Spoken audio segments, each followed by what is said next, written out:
Esse som que você acabou de ouvir é o de um pintinho nascendo, quebrando o ovo de dentro para fora. Por mais que o ovo esteja presente na dieta de várias pessoas e seja uma ótima fonte de proteínas, ele é bem mais que o item de consumo. Também representa um grande marco evolutivo das espécies. Se você passou pelo ensino médio ou se interessa pelo assunto, já deve ter ouvido os nomes de Darwin e Lamarck, além da discussão de ideias entre o criacionismo e o evolucionismo. Esses são cientistas e teorias que buscam compreender como a vida na Terra surgiu e como os seres vivos evoluíram para o que conhecemos hoje. Então disse Deus: façamos o homem à nossa imagem, conforme a nossa semelhança. Domine ele sobre os peixes do mar, sobre as aves do céu, sobre os grandes animais de toda a terra e sobre os pequenos animais que se movem rente ao chão. Criou Deus o homem à sua imagem. Essa passagem de Gênesis sobre a criação é uma das possibilidades do criacionismo. Nessa teoria, as forças divinas são responsáveis pelo surgimento do universo e das espécies existentes. Mas a comunidade científica trabalha com as teorias evolucionistas. O naturalista francês Jean Lamarck propunha a lei do uso e desuso, em que partes do corpo eram desenvolvidas ou atrofiadas de acordo com o uso e a característica era passada para as próximas gerações. Já Charles Darwin apresentou a seleção natural, em que espécies adaptadas ao ambiente sobrevivem e são descendentes de ancestrais comuns. Pense na girafa. Para Lamarck, elas têm um pescoço grande porque, no passado, esticavam muito para comer as folhas das árvores altas. Já para Darwin, elas têm pescoço grande porque as girafas maiores comiam as folhas altas e sobreviviam mais do que as pequenas, que não alcançavam, assim reproduzindo e gerando descendentes. Mas, independente da teoria, esse tema ainda gera muitas dúvidas. Algumas aparecem até como um possível paradoxo. Afinal, quem surgiu primeiro, o ovo ou a galinha? Ai, essa pergunta me deixa confusa. Eu acho que a galinha, porque sem a galinha não teria o ovo, não sei. Acho que a galinha, que era outro bicho e que botava ovo também. A galinha. Mas Quem ia botar o ovo? eu acho que veio o ovo. Porque ela tem que ter saído de algum lugar. E você pode falar que foi algum tipo de mutação genética pro outro animal. Entendeu? Aí alguma mutação genética aconteceu ali, aí botaram um ovo e saiu a galinha. Eu acho que foi a galinha, porque ela era um animal antes, sei lá. E aí acabou vindo da galinha, é isso? Não sei. Eu sou Viviane Aiko, estagiária de design na Divisão de Divulgação Científica da Diretoria de Comunicação Social da UFO. E eu sou Túlio Daniel, estudante de jornalismo também na UFO. E para responder essa e outras perguntas, convidamos Sérgio Russo Mattioli. Ele é pós-doutor em Biologia Genética e faz parte do Departamento de Genética e Biologia Evolutiva da USP, a Universidade de São Paulo. Antes de seguirmos nosso papo, ao Pedalvider ajuda a gente a trazer mais conteúdos legais para você. Siga e avalie o Ciência Pé do Ouvido na sua plataforma preferida. Estamos no Google Podcasts, Breaker, Spotify, Amazon Music, Deezer, Apple Podcasts, além das nossas redes sociais, o TikTok, Twitter e, claro, as redes sociais oficiais da UFO. As arrobas você encontra aqui na descrição. Tem aquele tema que você é fascinado e gostaria que trouxéssemos um especialista para falar sobre? Sugere ele pra gente no nosso WhatsApp. E como bons podcasters, tem que ser por áudio. Chama a gente lá, 99966-2021. Repetindo, 99966-2021. O DDD é 34. Vai que sua voz aparece nos próximos episódios?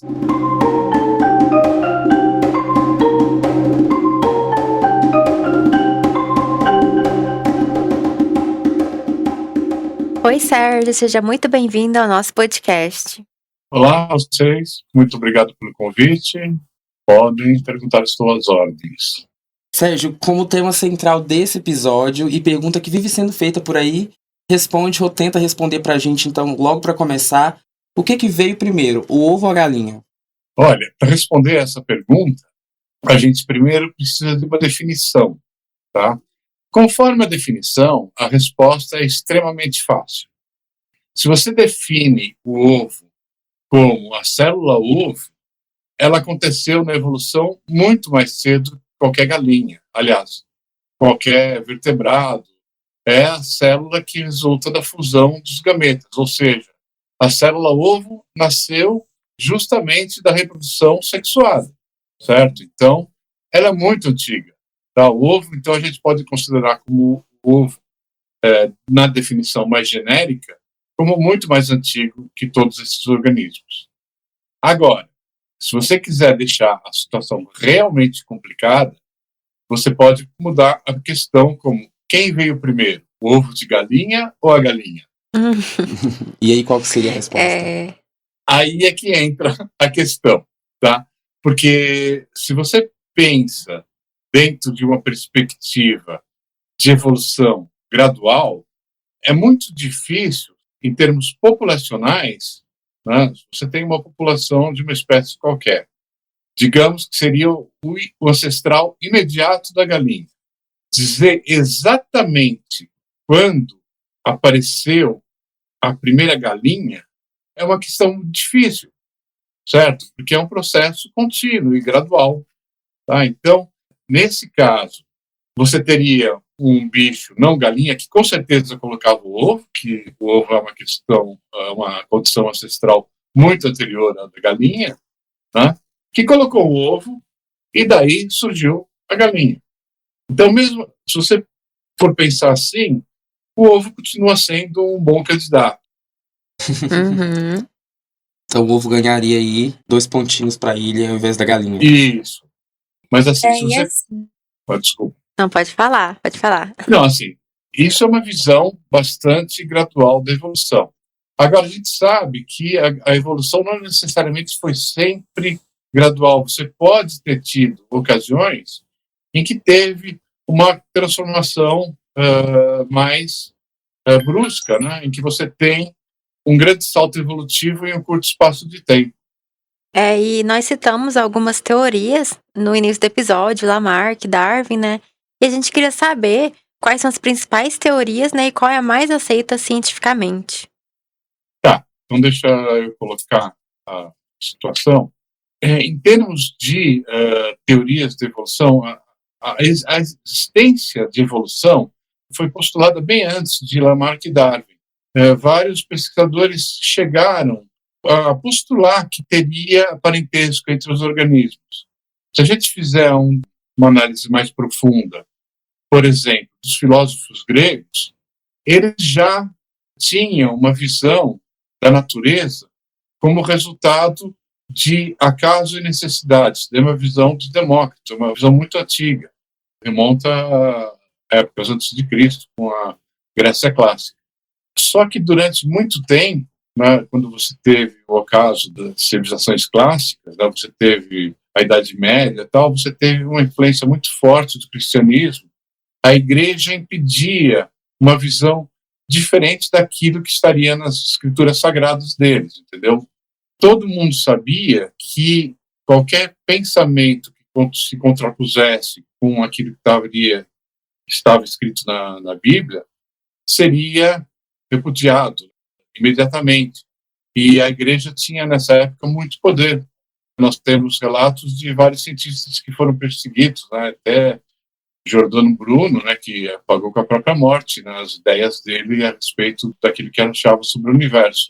Então, toda vez que se pensava, depois dessa época, assim, como aquilo que seria herético, era meio que abafado. As pessoas não se pronunciavam muito a respeito disso.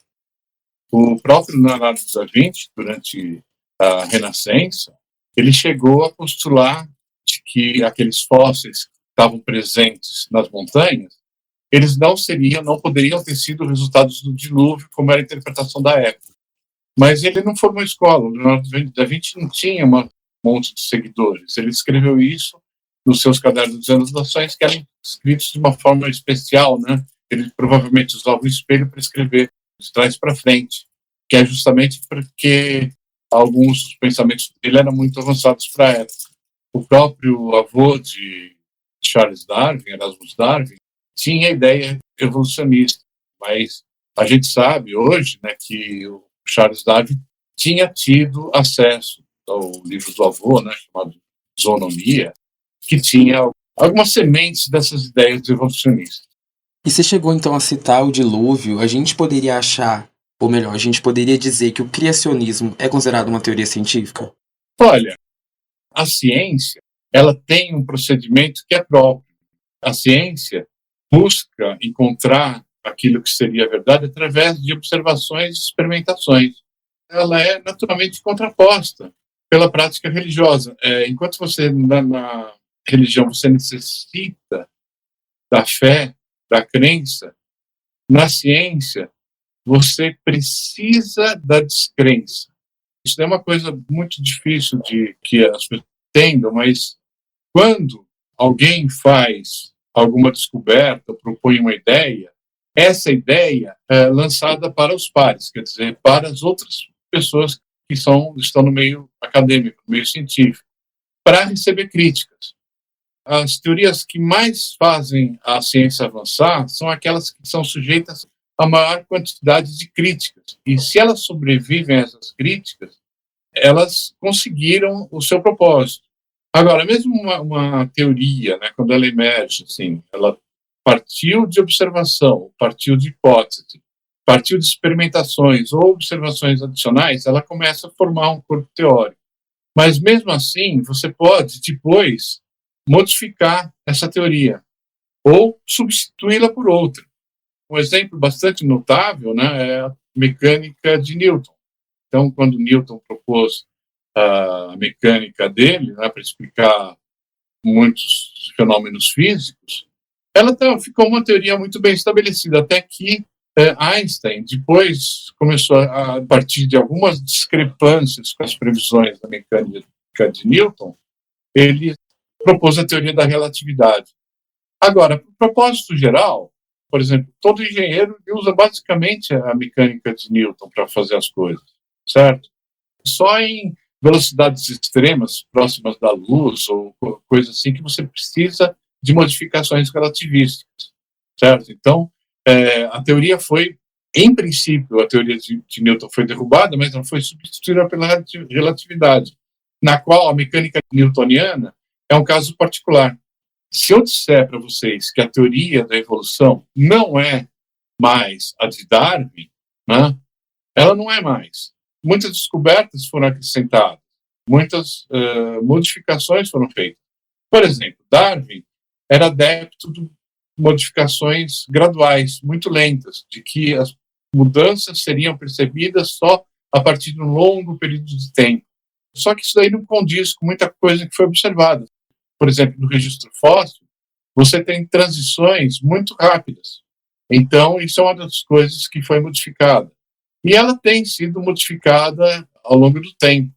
O criacionismo, ele é uma forma de tentar dar um cunho científico para uma coisa que não é científica, que é religiosa. Isso acontece especialmente nos Estados Unidos por causa da legislação que tem lá. Eles têm a primeira emenda da Constituição, que faz uma separação entre igreja e Estado, não nesses termos, mas é interpretado como uma separação de igreja e Estado, de tal forma que o Estado não pode apoiar nenhuma das religiões. Daí, por um lado, assegura uma liberdade de religião muito grande, por outro lado, ele meio que impede que você tenha financiamento público de ensinamentos religiosos, principalmente nas escolas. Isso incomoda muitas religiões fundamentalistas, né, que adotam a ideia da criação especial, né, tudo de uma vez. Na verdade, existe uma minoria só das religiões que não aceitam a evolução. Se você for pensar, a Igreja Católica aceita formalmente a evolução como responsável pela diversificação das espécies. Tem muitas denominações evangélicas e protestantes que aceitam perfeitamente a evolução. Agora, tem uma minoria muito ativa que faz esse contraponto com a ciência, propondo coisas do tipo criacionismo científico ou então teoria do design inteligente, né, que é uma forma disfarçada de criacionismo. Uhum. E então a gente falou desses vários tipos de teorias, né? E agora falando da evolução dos seres, A gente queria saber se a evolução dos animais e plantas foi diferente da evolução que ocorreu nos seres humanos. Existem características muito diferentes nos seres humanos em relação aos outros animais, principalmente relacionadas com cognição. Você não tem nenhum paralelo com qualquer outro ser vivo de um animal que tenha capacidade tão grande de modificar o seu ambiente como os humanos têm, certo? Então, nesse aspecto, a gente pode falar que existe uma diferença, justamente essa questão de você ter essa cognição muito diferente dos outros animais, que permite isso, né? Se o ambiente não está apropriado para a sua vida, você modifica o ambiente, construindo casas, desviando cursos de rios, e assim por diante. Nesse sentido, a gente pode dizer que tem um aspecto diferente. Agora, esse aspecto diferente, ele pode ter várias consequências. Por exemplo, uma das consequências é justamente essa possibilidade de alteração do ambiente que pode atingir toda a biosfera, com o aquecimento global, coisas desse tipo. Tá? Então, não é necessariamente, essa diferença não é uma coisa necessariamente interessante, muito boa, né? Principalmente para quem está sendo extinto, que são centenas de espécies por aí. Né? Mas então, falando essa diferença de animal e até a gente, né, os seres humanos, muitas pessoas acabam falando que os nossos antepassados são macaco e não sei o quê. Qual que seria, então, a diferença, né? Assim, em que momento da linha evolutiva a gente se distanciou dos primatas? Olha, na verdade, nós somos macacos. Dizer que o ser humano é alguma coisa diferente de macaco não é. É um macaco que é mais pelado que os outros e que tem, principalmente, essa cognição diferenciada. Eu não sou especialista em evolução humana, tá? Mas, assim, pelo que eu saiba, aconteceu essa grande modificação do ponto de vista cognitivo, que teve toda essa influência. Aí, ela aconteceu nos últimos 200 mil anos, e é um tempo muito curto, né, que praticamente coincide com domesticação e aparecimento de civilizações, esse tipo de coisa. Agora, muita gente pensa que é uma modificação uniforme, não é. Se você tem só uma parcela da humanidade que faz diferença em termos de avanço de arte, de ciência e tal, isso é suficiente para uma modificação bastante mais global, né, em todos os aspectos das civilizações. E assim, nessa questão aí do ser humano, também, você acha que nós ainda estamos evoluindo com o passar dos anos, passar das gerações?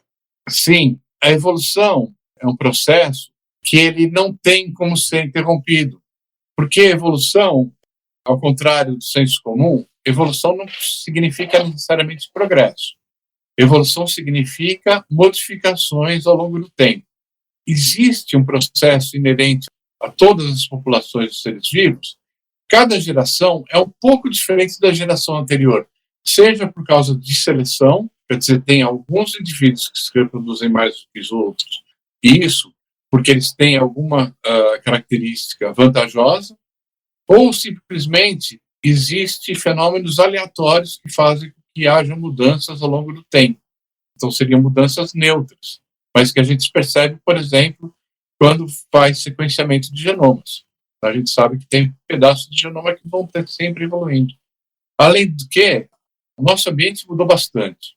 Aquilo que seria muito vantajoso em situações da natureza selvagem pode ser bastante prejudicial agora. Nós temos uma capacidade, uma necessidade, por exemplo, de sais. E antigamente você não tinha essa abundância de sais que tem atualmente. Então, o que traz para a atualidade? Você tem problema de hipertensão arterial, é uma coisa que não existia em um ambiente com pouco sal. Mesma coisa, nós temos um ambiente assim, em que é muito fácil você ter acesso a carboidratos, lipídios, um tipo de alimentação que era conquistada a duras penas no passado. Você tinha uma vida mais ligada à natureza. Então, isso torna aquilo que seria vantajoso para aqueles macacos que vivem em condições mais primitivas e são profundamente desvantajosos atualmente. Então, a evolução não necessariamente ela é uma coisa positiva, né? Ela pode ser algo negativo, como nesse caso. Não significa progresso, tá? É simplesmente isso, é modificação ao longo do tempo. Então, isso daí a gente pode pensar que tem evolução no sentido do parasitismo, né? Então, você tem organismos que ficam tão especializados em parasitar outros que eles ficam sujeitos.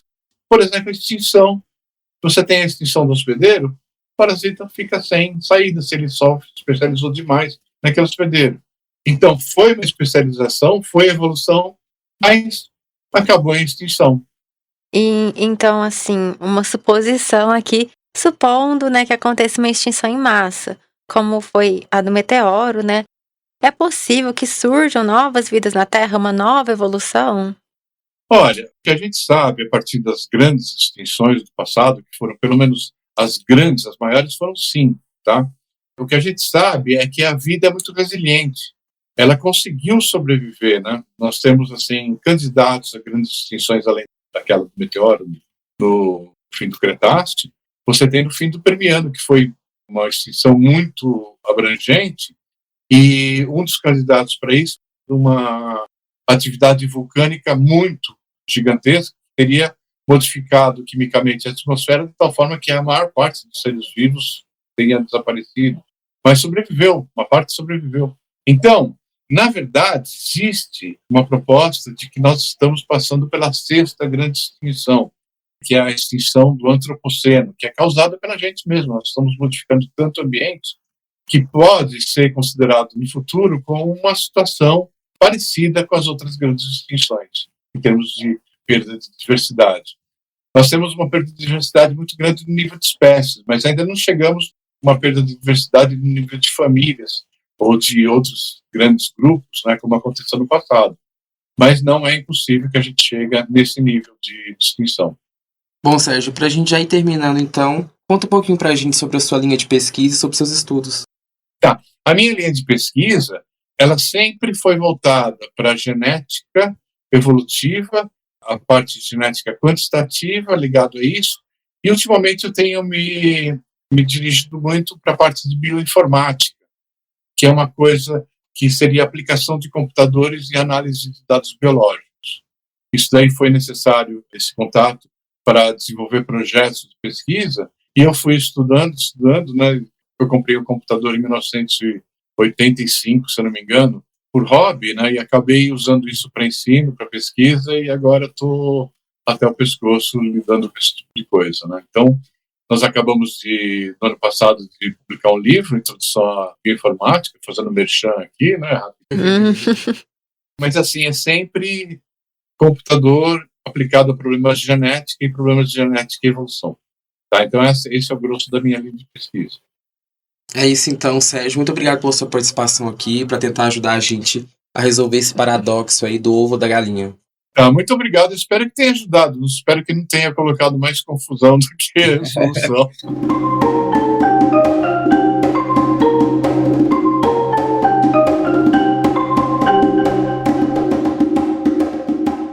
Depois desse bate-papo, só ficamos com mais vontade de saber mais sobre evolução, né? Então vou te dar 2 dicas maravilhosas de documentários para você assistir e conhecer mais sobre o assunto. O primeiro deles é O Gênio Charles Darwin, um documentário de 2008 apresentado pelo biólogo Richard Dawkins. Dividido em 3 partes, o professor explica mecanismos básicos da seleção natural, ramificações filosóficas e sociais da teoria da evolução e o motivo da teoria de Darwin ser uma das ideias mais controversas da história. Escuta um trechinho. Esta série tratará talvez uma das ideias mais poderosas que já ocorreram à mente humana. A ideia é evolução por seleção natural. E o gênio que a pensou foi Charles Darwin. Eu sou um biólogo, e Darwin foi uma inspiração para mim por toda a minha carreira. Sua obra-prima sobre a origem das espécies foi publicada há 150 anos atrás. Ela mudou para sempre a nossa visão em relação ao mundo e o nosso lugar nele. O que Darwin alcançou foi nada menos que uma completa explicação da complexidade e diversidade de toda a vida. E ainda é uma das ideias mais simples que alguém jamais teve. A minha segunda dica é para quem gosta de ficção científica. Falamos aqui um pouco sobre a evolução dos animais e do homem aqui na Terra. Mas já parou para pensar se caso exista vida em outros planetas, como as criaturas se evoluíram e sobrevivem? O diferencial de A Vida em Outros Planetas, um documentário da Netflix, é que eles aplicam leis da natureza aqui do nosso planeta para teorizar. Já imaginou como os animais se evoluiriam e como seriam em um planeta com 2 sóis? Ou em um planeta extremamente gelado? Márcio, solta um trechinho pra gente. A Terra, lar de milhões de espécies.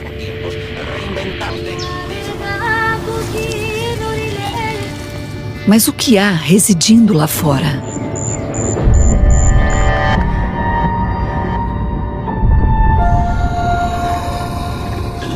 Há incontáveis planetas permeando o universo.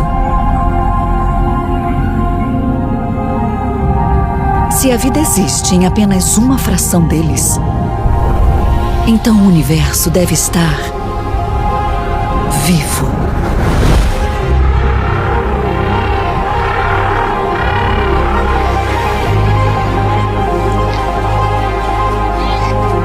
Todas as coisas vivas têm as mesmas necessidades: se alimentar,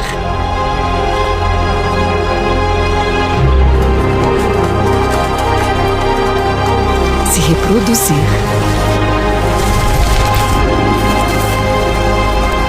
e evoluir. Ao se aplicar as leis do nosso planeta ao resto do universo,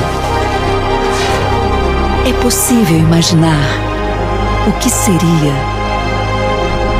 a vida em outros planetas.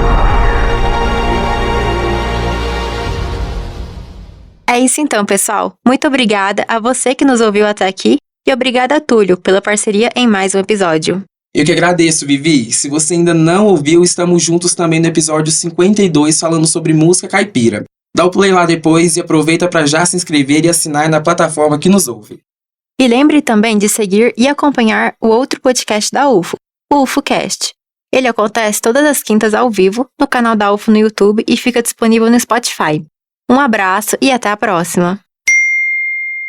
O Ciência ao Pé do Ouvido é o podcast da Divisão de Divulgação Científica da DIRCO, a Diretoria de Comunicação Social da Universidade Federal de Uberlândia. A coordenação é da Dielen Borges, jornalista e pesquisadora aqui na UFO. A apresentação, produção e entrevista desse episódio foram feitas por mim, Túlio Daniel, estudante de jornalismo aqui na UFO, e pela estagiária de design Viviane Aico. A supervisão do roteiro foi feita pela jornalista Nayara Chaya. A comunicação imagética pela Ludmila de Castro, também estagiária e minha parceira de design. A divulgação nas mídias sociais está comigo, com o Túlio e com a Nayara. A principal transição sonora é a composição do percussionista Eduardo Fraga Túlio e foi gentilmente cedida ao programa pelo próprio Eduardo, que é pesquisador e professor de música aqui na UFO. Captação de áudio, edição, montagem e finalização são do Márcio Gama, que também deu voz à citação que fizemos no início do episódio e para a tradução em português do documentário O Gênio Charles Darwin.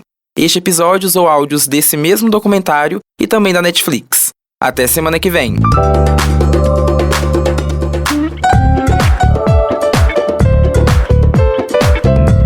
Ciência ao pé do ouvido.